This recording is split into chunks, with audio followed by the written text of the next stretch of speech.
नमस्कार। आप देख रहे हैं कैपिटल न्यूज। मैं हूं प्रफुल्ल गिरी। पहलगाम में पर्यटकों की हत्या हुई, उसके बाद पूरे देश में उबाल है।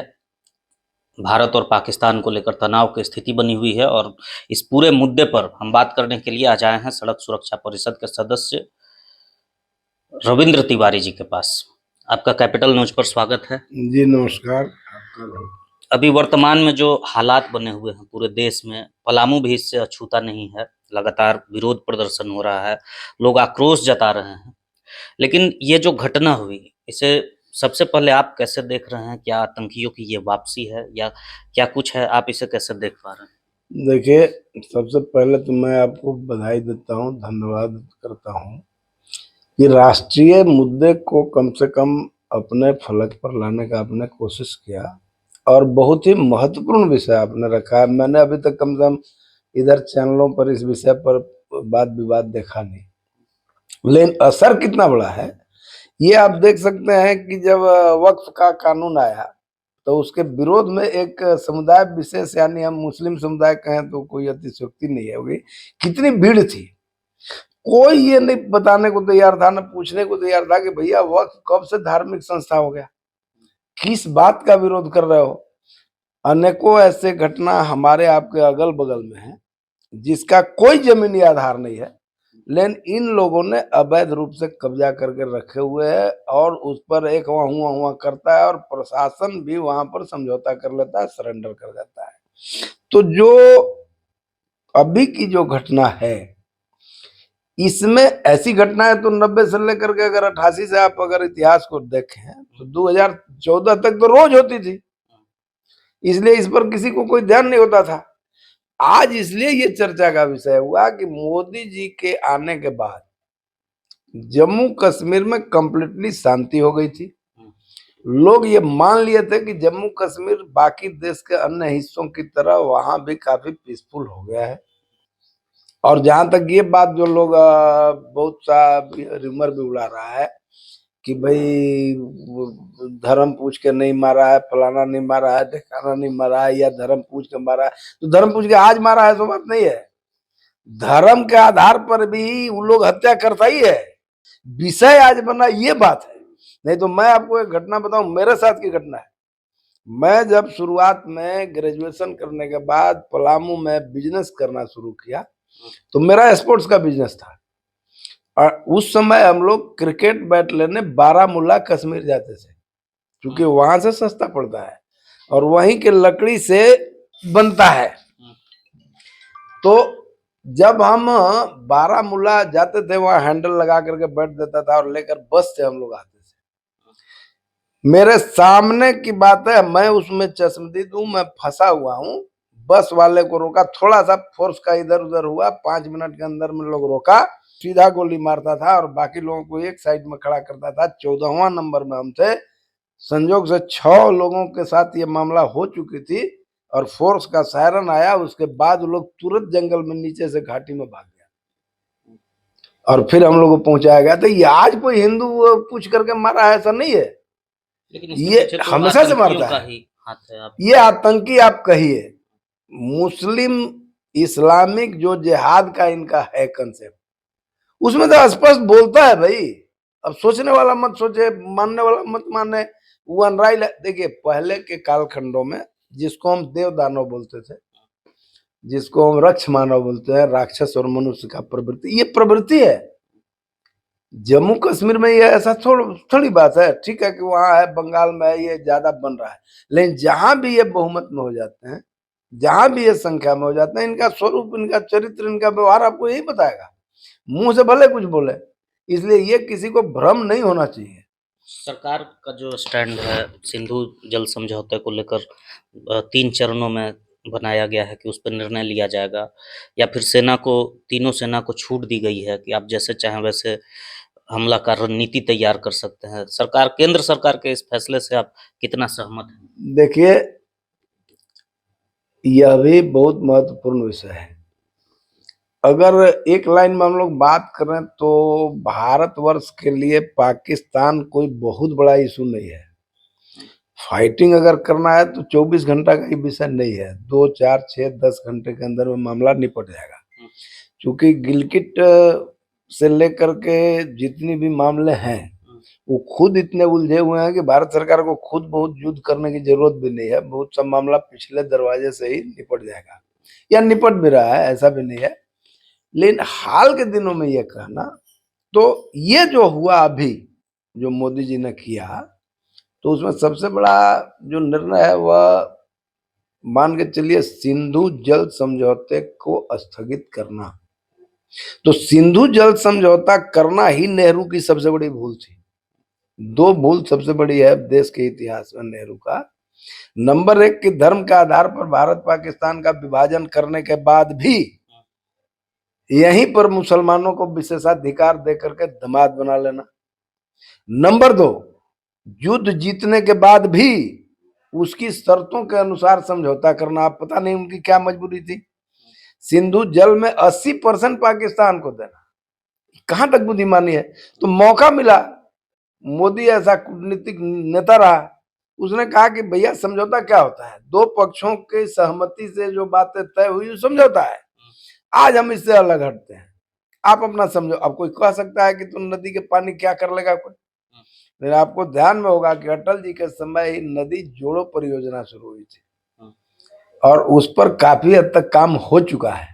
वो केवल इनको भी मौका खोज रहे थे कि कोई मौका मिले कि हम इसको करें। और आज जो आने वाले समय में जो युद्ध होगा, अब अणु परमाणु और शायद मिसाइल से नहीं हो। क्यों? क्योंकि आप इजराइल का देख लीजिए, आप सोवियत रूस का देख लीजिए, जितने भी युद्ध हैं जो अभी मिसाइलों से हो रहे हैं वो परिणति की ओर नहीं जा रहे हैं। आप ब्लास्ट करते रहिए, उसका नुकसान होता रहेगा, लेकिन परिणति की ओर नहीं जाएगा। आने वाले समय में युद्ध जो होगा वह पानी पर ही युद्ध होगा और लोग खाए बिना मरेंगे, पानी के बिना मरेंगे, व्यापार में आर्थिक रूप से मरेंगे। पाकिस्तान आखिर मोदी जी के आने के बाद, जो आज मोदी जी के आने से पहले जो पाकिस्तान हर जगह देश विदेश में जाकर के भारत को ही कटघरे में खड़ा करता था, आज वही पाकिस्तान कटोरी कटोरी का मोहताज क्यों हो गया? आज आटा और दवाई का मोहताज क्यों हो गया? भारत जैसे जैसे आर्थिक रूप से समृद्धि की ओर बढ़ रहा है तो वहां पर उसका असर पड़ रहा है। जैसे कि कई एक कहानी था कि तोते के गले में प्राण बसता था एक राक्षस का, ठीक उसी तरह से उसके प्राण बसता है और मोदी सही जगह पर चोट कर रहा है। इसलिए मुझे लगता है कि नागरिकों को मोदी के नेतृत्व पर भरोसा करना चाहिए और पाकिस्तान ही नहीं, पाकिस्तान से ज्यादा समस्या तो भारत के अंदर में जो सैकड़ों दर्जनों पाकिस्तान बन गए हैं या उसके जो समर्थक जो स्लीपर सेल है वो खतरा है। अब उनका गर्दन मरोड़ाना शुरू हो गया है। इसलिए भारत के भविष्य के लिए काफी अच्छा लक्षण है। मुझे लगता है इसके बहुत ही सकारात्मक और अच्छा परिणाम सामने दिखेगा। लेकिन जिस तरीके से लगातार जब से ये घटना हुई है, जो बॉर्डर सीमावर्ती इलाका है वहाँ भी तनाव बना हुआ है, पाकिस्तान की तरफ से भी लगातार गोलियां दागी जा रही हैं, इधर से भी जवाबी कार्रवाई की जा रही है, युद्ध की स्थिति बन रही है कि कभी भी युद्ध भी शुरू हो सकता है। तो ऐसे में अगर युद्ध हो जाता है तो आप क्या देख पा रहे हैं कि उस समय हमारे देश को किस तरीके के नुकसान से गुजरना पड़ेगा, या फिर इस घटना का जवाब देने के लिए युद्ध आवश्यक हो जा रहा है? देखिए ऐसा है कि ये बहुत ही, इसी को बोलते हैं कूटनीति। पाकिस्तान आखिरकार ये घटना करता क्यों है? आखिर उसको क्या हासिल होता है? आखिर इतना बड़ा रिस्क लेकर क्यों करता है?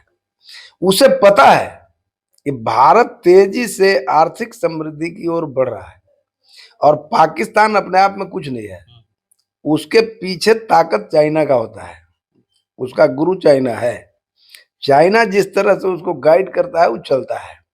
अब आर्थिक समृद्धि से पाकिस्तान से ज्यादा समस्या चाइना को है। भारत जितना ग्रो करेगा दुनिया के मार्केट में, तो पाकिस्तान तो मार्केट में कहीं है नहीं, तो उसको क्या नफा नुकसान है भाई? नफा नुकसान चाइना को है। और चाइना के गोदी में चूंकि खेलता है चाइना, पाकिस्तान, तो उसके माध्यम से यह किया। अब क्यों किया? वो खुद चाहता है कि भारत हम पर युद्ध करे, हम हार जाए, उनको क्या फर्क पड़ता है? हार जाएगा, फिर टेबल पर जाएगा, समझौता कर लेगा, कोई ना कोई समृद्धि जो है वो पीछे आ जाए, ब्रेक करे। उसका असली कंसेंट वही है, सोच वही है। अब मोदी भी घाघ नेता है, उसको पता है हम्म, कि हमसे क्यों कर रहा है, युद्ध में तो कहीं सकेगा नहीं, लेकिन हुर क्यों रहा है। तो अब इसीलिए पिछले कुछ दिनों से अननोन गनमैन की घटनाओं का बाढ़ है। हम्म, जो भारत विरोधी तत्व है, जो उनके साथ आजकल एक घटना आमतौर पर दुनिया से आती है कि कोई अननोन गनमैन गया, अब फलाने को ठोंक ठाक के निकल गया। पाकिस्तान में लगातार ये घटनाएं बढ़ी हैं। पाकिस्तान ही नहीं, भारत विरोधी जितने भी थे ऐसे ऐसे यूनिट्स हैं चलाने वाले लोग, लगभग सबों के साथ ये धीरे धीरे करके मामला चल रहा है। तो उसको डायरेक्ट इधर से नहीं करके उधर से कर रहा है। और युद्ध की जहां तक बात है जो बोलते हैं, तो देखिए कोई भी देश में सीमा अगर आपका है तो सीमा क्षेत्र में इस तरह के युद्ध बराबर हालात बने रहते हैं, चलते रहता है। आप कभी शांत से चैन से अगर बैठना होता तो फिर सीमा पर उतना फौज लगाने का, उतना टैंक लगाने की क्या जरूरत है। तय बात है कि वो अशांत रहेगा, लेकिन अब आप उसके अशांति में किस ओर जाना चाहते हैं ये आप पर निर्भर है। तो भारत सरकार सीधे युद्ध करने के मूड में अगर है तो दो से तीन घंटे का विषय है, लेकिन उसका नुकसान ये होगा कि पाकिस्तान को अगर हम नुकसान करेंगे तो तय बात है कि वो तो बर्बाद हो जाएगा। लेकिन आप जिस रफ्तार से बढ़ रहे हो आप भी काफी नीचे चले जाओगे। जो 5वां पोजीशन में अभी हो, जो तीसरे की ओर बढ़ने की स्थिति में है, तो भी फिर 11वां 12वां के पोजीशन में आ जाएंगे, क्योंकि नुकसान तो होना होना है। और मोदी जी विशुद्ध व्यापारी आदमी है भाई, खानदानी से भी, गुजराती भी है। तो वो लोग हमेशा कैलकुलेटिव करते हैं, कैलकुलेट करते हैं कि हमको कहाँ नुकसान है कहाँ नफा है। तो वो कंप्लीट जोड़ रहा है, इसलिए उसको वही मारेगा जहां उसको मारना है। जैसे मैं आपको बता रहा हूँ आज, आप चूंकि आप तो रेगुलर आते हैं भाई, 1 साल बाद आप मूल्यांकन कीजिएगा कि केवल सिंधु जल समझौता के स्थगन के बाद पाकिस्तान के यहाँ कैसे गृह युद्ध के हालात होते हैं। स्वाभाविक है, होना है। क्यों? क्योंकि पानी तो सबको चाहिए। और रही बात समझौता की, तो भाई समझौता कल हुआ था, एक सरकार आई थी, माना था, आज का सरकार नहीं मानेगा। अब पानी प्राकृतिक चीज है। अभी आप एक घटना और देखे होइएगा कि एक भाई को पानी तो सूखा हुआ था लेकिन डैम खोल दिया, बाढ़ आ गया उधर। तो उस समझौते में एक बात यह भी उल्लिखित थी कि भारत सरकार पानी खोलने से पहले पाकिस्तान को सूचित करेगा और बंद करने से पहले भी पाकिस्तान को सूचित करेगा। अब जैसे ही समझौता स्थगित हुआ, अब सूचना देना बंद कर दिया, उसकी तैयारियों का उसे मौका नहीं मिलेगा, उसका मौका मिलेगा नहीं। और दूसरा, जब ठीक उसको पानी की जरूरत पड़ेगा तो बंद हो जाएगा। अब जब पानी बंद करना तो एक लंबा प्रक्रिया है, सालों लग सकते उसको हैं। कन्वर्ट करना होगा। अब उस पर मैं आपको बता रहा हूं, चूंकि मेरे बॉस के पास जल संसाधन मंत्रालय भी कुछ समय तक रहा है, तो हम लोगों को पता है कि अंदरूनी, आज ठीक है कि ये आज चूंकि घोषणा हुई है, तैयारी पहले लेकिन भारत सरकार इस पर आज से नहीं, 2002 से चूंकि कांग्रेस आ गई तो उस पर स्थगित हो गया, लेकिन वो तो अटल जी के समय से ही चल रहा है। अब इनके आने के बाद पूरी प्रक्रिया में थी, लेकिन वह जो समझौता था वह एक इसमें बाधक था। अब ये मौका मिला तो उस समझौता को स्थगित कर दिया, अब अपना आगे बढ़ गया। तो ये आने वाले 1 से 2 साल के अंदर में आप देखिएगा कि इससे जिन जिन क्षेत्रों में निर्भरता है, अब पाकिस्तान का भी क्या है, 40% वहां का भी ग्रोथ खेती पर है। अगर जैसे ही खेती उसका रोकेगा, आप गिलगिट बलूचिस्तान का स्थिति आप देख रहे हैं, उधर अफगानिस्तान से पिट रहा है 16। जैसे ही बलूचिस्तान बाहर आएगा, 44% land of Pakistan in acquired to Balochistan. Mining से लेकर के मिनरल से लेकर के जितना भी प्रॉपर्टी है और संसाधनों पर अधिकार लोग दे दिया है चाइना वाले को। तो इसको खुद गृह युद्ध में झोंक करके, मोदी बुड़बक आदमी थोड़ी है कि वो अपना बम, अपना ब्लास्ट, अपना फलाना, अपना डगाना करेगा, उधर ही से लगा देगा, उन्हीं लोग सलटते रहेगा। बहुत जल्दी पाकिस्तान अपने घुटनों पर तो अपने आ ही चुका है, आज ही पहले से भी आया हुआ है। अब जो बचा खुचा है वो उसको समाप्त होने में देरी नहीं लगेगा, क्योंकि वो अपना ग्रह तो बटोर लिया था बांग्लादेश में। बांग्लादेश का जो प्रकरण था वहीं से पता चल गया था कि आगे इन लोग का क्या योजना है।